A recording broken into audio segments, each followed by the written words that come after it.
Nous sommes dans je dirais, la vieille plantation de 23 ans.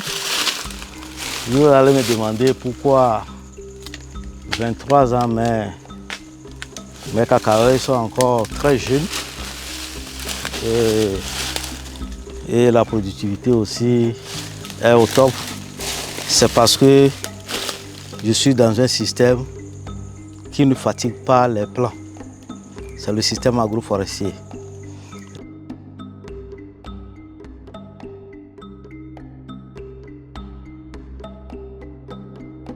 La plantation est couverte d'arbres, donc le soleil, les rayons solaires n'arrivent pas directement dans la plantation. Et ça, c'est un très grand avantage pour la plantation, raison pour laquelle si on dit que ce cacahuayé a 23 ans, vous n'allez pas croire. Nous sommes en juin et nous sommes en début de production pour le cycle du cacao. Du coup, vous pouvez constater des fleurs, vous pouvez constater des chirelles qui sont de petits cabosses. Et sur d'autres, il y a des cabosses. Et il y a de cela une semaine, on a déjà récolté. Il y a un système qui est mis en place sur cette ferme qui vraiment fait la différence. Il y a quelque chose que nous appelons les bonnes pratiques agricoles, que nous respectons énormément. Nous respectons les bonnes pratiques agricoles. En tout moment correspond à un travail spécifique dans la production du cacao. Et si vous respectez ça, vous n'allez pas chômer.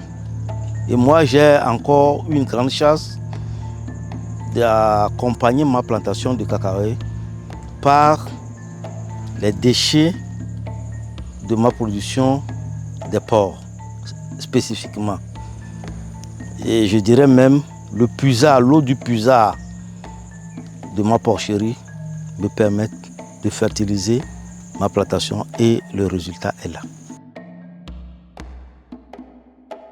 Les producteurs de cacao doivent s'acquérir des bonnes pratiques agricoles parce qu'à chaque moment correspond à des pratiques spécifiques.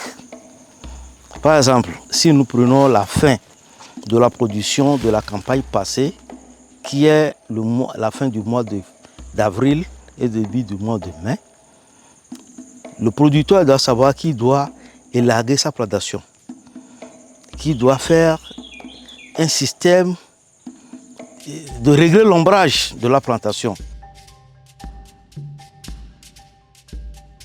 D'une manière générale, nous disons que la production du cacao commence en fin août et se termine en mai. Mais si tu entretiens bien ta plantation, à tous les mois de l'année, tu dois avoir une production. Pour tous ceux qui ne comprennent pas, quel que soit le phare, quand tu rentres dans ta plantation en fin août, tu dois avoir des cabosses mûres.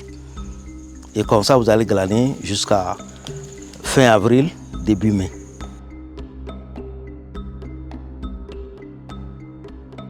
Cette année a été une année spéciale pour les producteurs de cacao.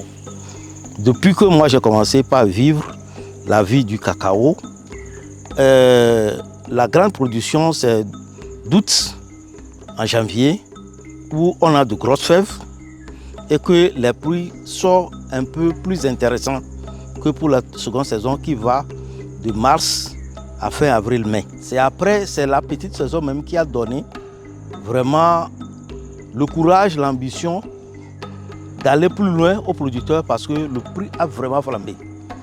Et en ce moment, on a vendu le cacao jusqu'à 5 300 francs le kilo. Aujourd'hui, ça commence encore à augmenter. La semaine dernière, on avait vendu le cacao à 3 300 le kilo. Au jour d'aujourd'hui, c'est à 3 500. Donc la tendance est encore montante.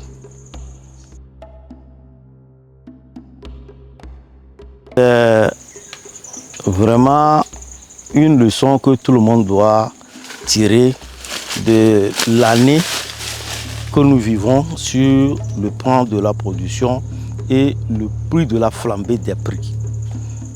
Cela, c'est exceptionnel, on ne l'avait jamais vécu. Donc, cela nous interpelle tous. Les producteurs, de leur côté, doivent vraiment prendre soin de leur plantation pour pouvoir vivre de leur production et aussi de toute la chaîne de valeur du café et du cacao. Bon, j'intègre en même temps le café puisque c'est deux cultures qui vont de pair.